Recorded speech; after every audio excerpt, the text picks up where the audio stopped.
뉴욕 증시는 오늘 혼조세를 보였습니다. 아무래도 이번 주 베이징에서 열리는 장관급 미중 무역 협상에 모든 관심이 쏠려 있는데요. 협상 내용이 기대에 못 미친다면 세계 경제에 큰 파도를 몰고 올지도 모르는 이슈입니다. 다우는 0.2%가량 하락, 나스닥은 0.1%가량 올랐습니다.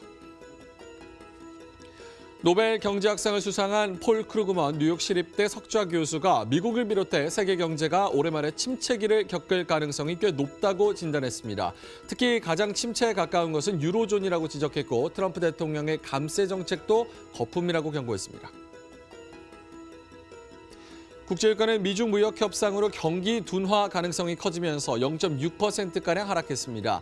또 미중 양국 간의 다른 마찰이 있었는데요. 미국 이지스함이 훈련 명목으로 남중국해 인근 지역에 진입해 중국 정부가 거세게 반발했습니다. 영국이 2009년 금융위기 때 마이너스 성장을 한 이후 경제 성장률이 최저로 나타났습니다. 작년 GDP 성장률은 1.4% 증가로 원인은 글로벌 경기 둔화와 브렉시트 불확실성 때문이었습니다. 올해 전망도 밝지 않아 영란은행의 금리 인상은 쉽지 않아 보입니다. 네, 시청자 여러분 안녕하십니까. 글로벌 시황의 원조 머니투데이 글로벌랩 생방송으로 시청하고 계십니다. 방송 보시고 궁금하신 점 있으시면 아래 나오는 전화번호로 문자를 주시면 저희 바로 베테랑 전문가들이 항시 대기를 하고 있으니까요. 답변을 자세하게 드리도록 하겠습니다. 또 인터넷에 머니투데이 글로벌랩, MTN 글로벌랩을 검색을 하시면 다양하고 유익한 컨텐츠들도 만나실 수 있고 또 저희 홈페이지에서는 Q&A 섹션이 마련이 돼 있으니까요. 거기 접속하셔서 많은 질문해 주시면 또 답변을 잘 성실하게 드리도록 하겠습니다. 자, 일단 오늘 뉴욕 증시 특별한 방향성은 없었습니다. 일단 혼조세로 마감을 하는 모습이었는데요. 다우존스 같은 경우는 0.2%가량 하락, S&P 500과 나스닥 지수는 거의 변동 없이 소폭 상승권에서 거래를 마쳤습니다. 무역 협상에 모든 관심이 지금 쏠려 있습니다. 이번 주 베이징에서 또 장관급 무역 협상이 있죠.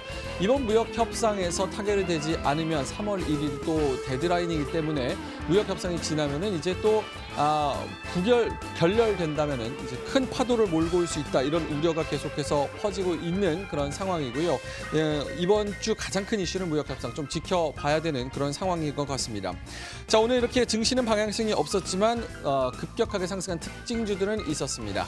3대 특징주 함께 확인하시죠. 전체적으로 30%가량 오르는 그런 모습을 보였는데요. 특징주 함께 살펴볼까요? 32%에서 39%가량 크게 오르는 모습이었습니다. 먼저 첫 번째로는 CLPS입니다.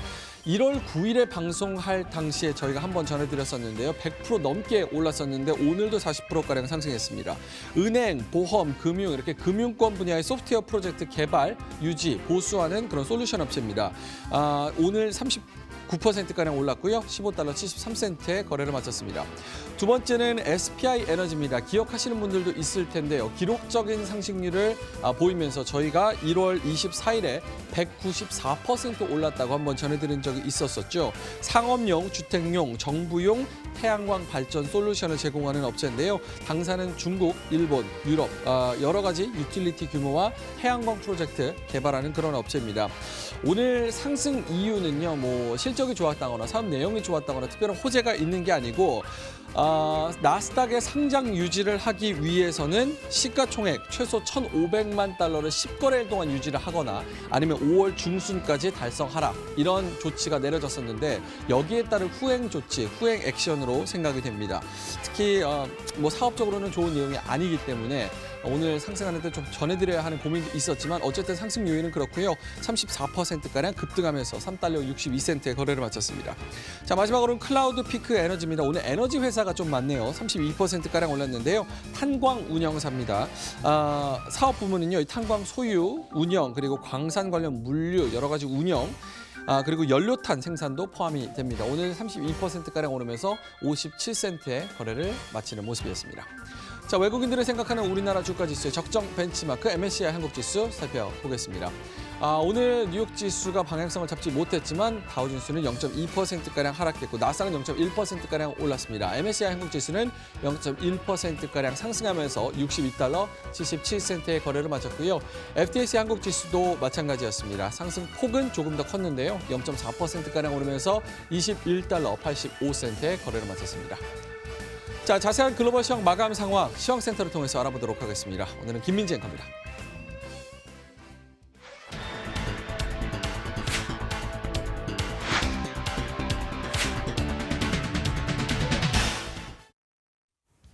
네, 시황센터의 김민지입니다. 오늘 새벽 뉴욕 주식시장은 기대와 우려 속에서 움직였습니다. 장 초반에 일제히 상승권에서 출발은 했지만 장 막판에 나스닥과 S&P 500 지수만 상승권에 머물렀고요. 다우와 같은 경우는 소폭의 하락률을 보이면서 방향성 자체는 뚜렷하지 않은 오는 하루였습니다. 자, 저 지금부터 글로벌 시황 전반의 흐름 보실 텐데요. 먼저 미국으로 출발하겠습니다. 자, 미국 주식시장 앞서 언급드린 것과 같이 혼조세로 거래 마감치였습니다. 다우 지수가 마이너스권에서 나스닥과 S&P 500 지수는 소폭이지만 플러스권에서 거래 마감이 됐습니다. 시장의 방향을 뚜렷하게 가를 만한 변수는 없었습니다. 하지만 두 가지의 재료를 시장은 주목했는데요. 첫 번째는 미국 정부의 셧다운 가능성, 그리고 또 다른 하나는 미중 무역 협상 관련한 진행 상황이었습니다. 어느 것도 뚜렷하게 지금 재료가 나오지 않았기 때문에 시장 전문가들은 어디로 갈까 계속해서 갈피를 잡고 있는 상황인데요. 일단 이슈 자체만 놓고 보면은요. 미국 의회와 백악관 같은 경우는 계속 팽팽한 줄다리기 중입니다. 타협안을 15일까지 만들어내야 하지만 쉽지만은 않습니다. 주말에도 만남을 가졌지만 양측의 팽팽한 입장만을 확인한 상황이고요. 트럼프 대통령은 민주당이 또 한 번의 셧다운을 원하는 것 같다 이렇게 얘기를 하기도 했습니다. 백악관 측에서는 추가적으로 또 한 번의 셧다운 가능성 배제할 수는 없다 이렇게 이야기를 했는데요. 주 후반에 어떻게 진행될지 이 부분 살펴보셔야겠습니다. 또 하나 미중 무역 갈등과 관련해서는요. 지난주에는 사실 시 주석과 트럼프 대통령이 3월 1일 데드라인 전에 만나지 않겠다. 이렇게 이야기를 하면서 시장의 불안감을 가중시켰던 건 사실입니다. 하지만 이제 그 이슈는 뒤로 하고 시장은 어느 정도의 기대감도 가져가고 있는 상황인데요. 만나진 않겠지만 전화 통화는 할 수 있지 않을까 이 일정을 조율 중이다라는 보도도 나왔고요. 여기에다가 지금 현재 베이징에서는 차관급 회담이 진행 중입니다. 주 후반에서는 고위급 회담이 진행될 예정이고요. 어찌됐든 지금 현재 협상이 진행되고 있다. 그러니까 무언가 나올 수 있다는 기대감이 아직까지 남아 있습니다. 하지만 결렬될 가능성도 배제할 수는 없겠죠. 셧다운과 관련한 불확실성 그리고 미중 무역 갈등 관련한 불확실성, 이 점이 오늘 방향성을 잡지 못하게 하는 요인이다 이렇게 볼 수가 있겠습니다. 업종별로 볼 때는 특히 헬스케어와 함께 커뮤니케이션 업종의 하락폭이 컸다. 이렇게 미국 주식시장 오늘 흐름 정리를 해드리겠습니다. 그리고 유럽으로 가볼까요? 유럽 주식시장은 미국보다 먼저 마감이 됐죠. 일단 여기에 특징적인 부분은 무역 협상과 관련해서 낙관론이 조금 더 유럽 시장 내에서는 팽배하게 해석이 됐다라는 점입니다. 이 안에서 전 업종이 고른 상승세를 보였고요. 오늘 범유럽 지수가 1% 가깝게 올랐습니다. 주요국 주식시장 역시 보시는 것처럼 1% 전후에 빨간불 플러스권에서 거래 마감이 됐습니다.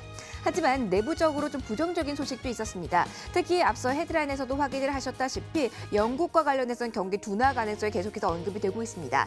지난해 1.4% 성장에 그쳤습니다. 2009년 마이너스 성장한 이후 최악의 한 해를 보냈는데 올해도 1.3% 정도의 성장률을 머물 것이라고 하죠. 하지만 이미 반영된 악재이기 때문에 시장이 큰 변동성으로 이어지지는 않았습니다. 그리고 오늘 업종 가운데 은행주들의 상당히 흐름이 좋았습니다. 특히 이탈리아 증시가 오늘 1% 넘게 뛴데 그 배경에는 은행주들의 랠리가 있었는데요. 지난해 4분기 금융권 부실 여신이 170억 유로 감소했다. 이렇게 통계가 나왔습니다. 이 점에 있어서 이탈리아 은행주들도 강한 흐름을 보였고요. 유럽 고루 그 흐름은 퍼지는 모습이었습니다. 유럽 증시 긍정적으로 마감이 됐다는 부분 정리를 해드렸습니다. 아시아로 가보겠습니다. 어제 일본 주식시장은 건국기념을 맞아 하루 쉬어갔습니다. 자, 중국 증시 중심으로 좀 살펴볼 텐데요. 춘절 이후 오랜만에 개장. 위로 쭉 올라서는 모습이었습니다. 이 중국 내부에서도 계속해서 미국 협상과 관련해서 긍정론을 키워가고 있는 상황인데요. 중국 외교부 정례 브리핑에서는 미국과의 협상에서 좋은 결과를 기대한다. 이러한 코멘트를 남기기도 했습니다. 계속해서 긍정 시각이 여기에서는 우세하다는 부분 참고를 해보셔야겠고요.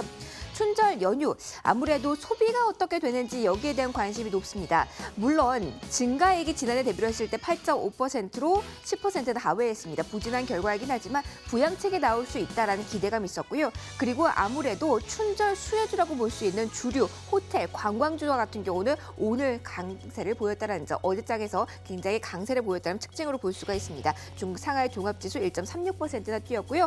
대만 가권지수 만서 위에서 움직임 나왔습니다. 0.72% 플러스였는데요. IT주에 대한 뚜렷한 강세가 전체 지수를 견인했다. 이렇게 볼 수가 있겠습니다. 자, 동남아시아로 가볼까요? 인도 주식시장 같은 경우는 한 템포 쉬어가는 모습이었습니다. 보시는 것처럼 0.41% 마이너스로 거래 마감이 됐는데요. 자동차와 제약업종이 좀 상대적으로 부진했다는 점 지수 전체에도 부담이었습니다. 반면에 베트남 증시와 같은 경우는 이 동남아시아 시장 내에서 가장 강한 흐름을 보였습니다. 1.91%, 거의 2% 가깝게 시세를 분출했는데요.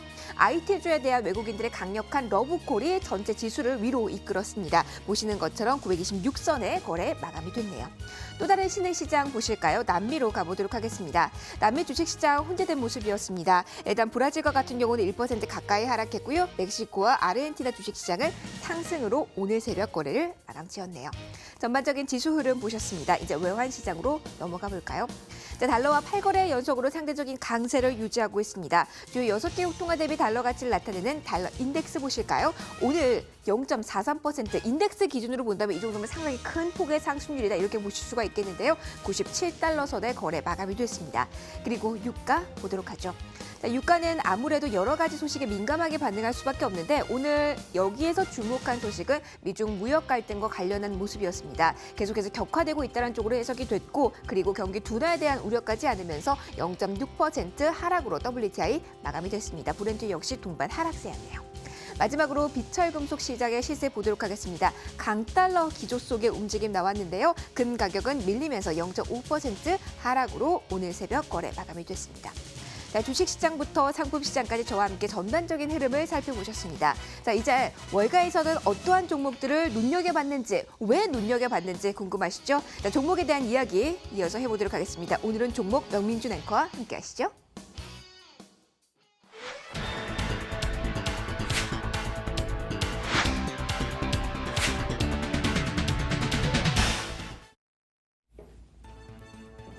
네, 월가의 투자 의견 변경 종목들 하나하나 좀 살펴보도록 하겠습니다. 먼저 첫 번째로는 유로넷입니다. 유로넷 하면은 잘 모르실 텐데 일단은 미국의 전자결제 서비스 업체입니다. ATM이나 뭐 포스기나 아니면 뭐 신용카드 서비스, 환전 여러 가지 금융 서비스를 제공하고 있는데요. 간단하게 말씀드리면은 뭐 외국 공항이나 아니면은 좀 길거리, 특히나 좀 오지 같은 데 가면은 이렇게 ATM 덩그러니 하나 있잖아요. 그게 은행 ATM이 아니고 이제 사설 ATM인데 수수료가 비싼 거는 다 알고 계시죠. 우리나라도 뭐 편의점 앞에 있는 그런 ATM은 수수료가 조금 더 비싼 걸로 알고 있습니다. 이렇게 ATM을 환전할 경우에 또 비싼 수수료를 물게 되는데 이런 서비스를 제공하는 업체가 바로 유로넷이라고 볼 수 있을 것 같습니다. 오늘 선트러스트가 투자 의견 매수를 유지를 하면서 목표 주가는 135달러에서 145달러로 상향 조정을 했습니다. 성장 전망이 개선됐다. 이게 바로 이유였는데요. 이페이라는 게 있는데 이페이 부분에서 더 높아진 매출 기여도가 원래 이 부분이 저평가됐는데 이게 본격적인 실력을 발휘하고 있다. 유로넷의 핵심 부분으로 자리를 잡을 것이다라는 기대감이 커지면서 목표 주가가 올라갔습니다.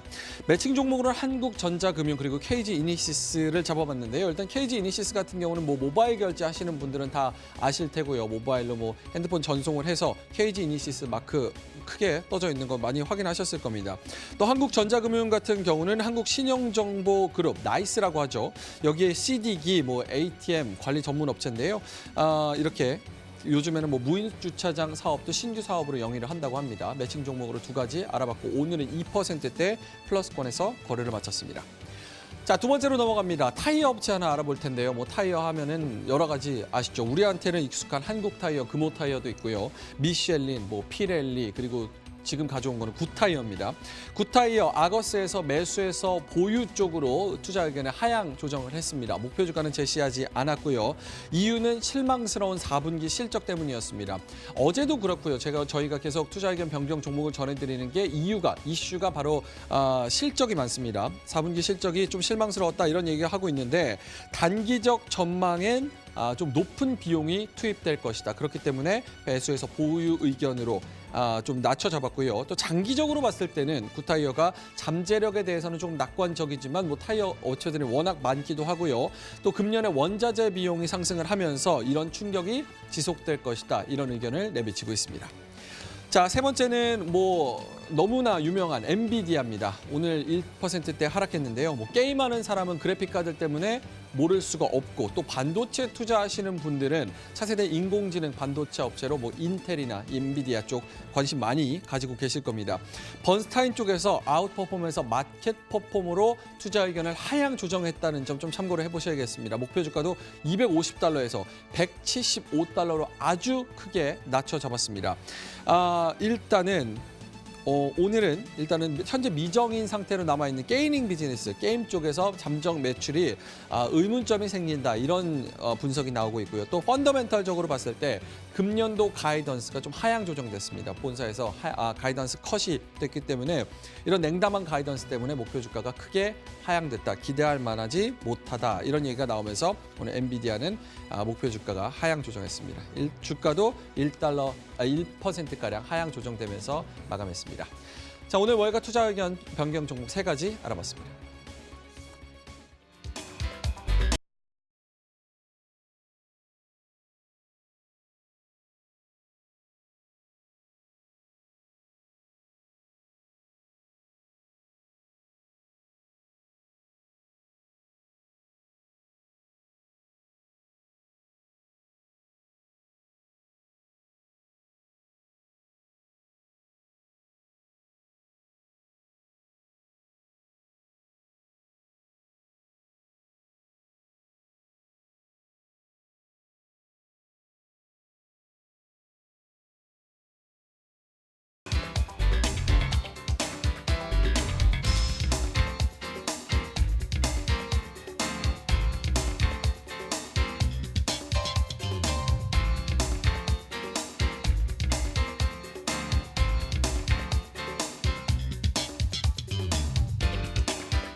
네, 예. 글로벌 뉴스 브리핑 시간입니다. 예. 기다리신 분 계실까요? 저희가 매주 화요일마다 뉴스 브리핑 시간 단 둘이 마련하는 시간을 네. 가지고 있는데요. 기다리시는 분들이 있을까 봐 이번 주도 빼놓지 않고 기다리시는 분들 가져왔습니다. 있는 거 맞아요?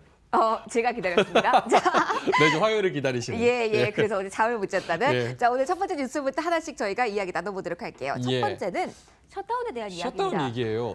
지금 미중 무역 협상도 그렇지만 저는 약간 이 뉴스를 보면서 네. 무슨 생각이 먼저 들었냐면 어떤 생각 드셨어요? 시간이 정말 빨리 간다. 그때 셧다운 얘기하고 3주간 유예 기간을 줬을 때 3주 정도면 그래도 어느 정도는 좀 시간이 있다 했는데 일주일 지나가고 설 지나가고 또 오니까 바로 또 셧다운 코앞이에요. 사실은 지난번 셧다운 때도 그렇지만 이번에 계속 이렇게 시한부 연장인데도 증시는 반응이 없어요. 그러다 네. 보니까 저희가 언급 자체를 많이 안 하다 보니까 더 시간이 훅 가는 듯한 느낌이 드는 그럴 것 수도 있겠네요. 아닐까요? 예. 일단은 그래서 지금 이슈가 뭐냐면은 네. 민주당과 공화당 그리고 특히나 트럼프 대통령이죠. 이제 셧다운을 가지고 예산안을 가지고 지금 싸우고 있잖아요. 네. 근데 여기서도 아직도 지금 타결을 못 보고 있다고 합니다. 지난 주말에도 이야기를 나눴지만 또 팽팽한 줄다리기. 예. 트럼프 대통령 트위터를 보면 민주당의 셧다운을 원한다고 믿고 있다. 예. 이렇게 이야기가 나왔어요.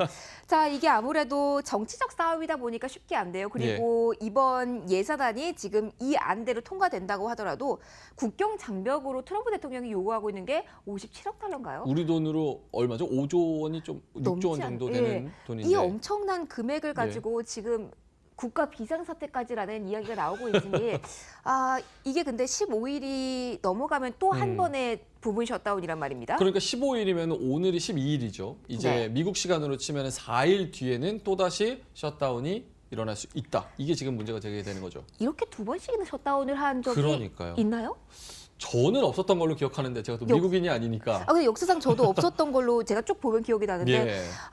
이번 주 후반에 이벤트가 많습니다. 여러분들 이 점에 있어서는 주의 깊게 저희와 함께 셧다운이 어떻게 진행되는지 보셔야 될 것 같습니다. 예. 저희가 먼저 팔로우업을 해드리도록 하겠습니다. 예. 자, 두 번째 이야기 해볼까요? 저희가 이번 주에 지난주부터네요. 계속해서 이 경기 침체 가능성을 이야기를 하고 있습니다. 예. 네, 이번에 미국의 경기 침체 가능성에 두 가지 뉴스가 나왔어요. 예, 그것도 아무나 얘기한 게 아니고 네. 어느 정도 권위가 있는 사람이 얘기를 해서 더 신경이 쓰이고. 네, 앞서 헤드라인에서 언급을 예, 예. 했던 인물이죠. 예. 폴 크루먼이 올해 말에 미국의 경기 침체 가능성이 크다. 예. 유로존부터 위험하다. 이렇게 이야기를 했고 뱅가드 그룹 쪽에서도 내년 미국 경제 침체 가능성 50% 이렇게 헤드라인을 냈네요. 뱅가드 그룹은 펀드 회사, 네, 투자 회사죠. 맞아요. 그걸로 그쵸? 유명하죠. 예. 근데 저는 제가 옛날에 외신 기자 생활 예, 때 그랬었죠. 제가 50%라고 이렇게 헤드라인을 달았더니 예. 저희 데스크 쪽에서 저를 혼내셨어요. 왜요?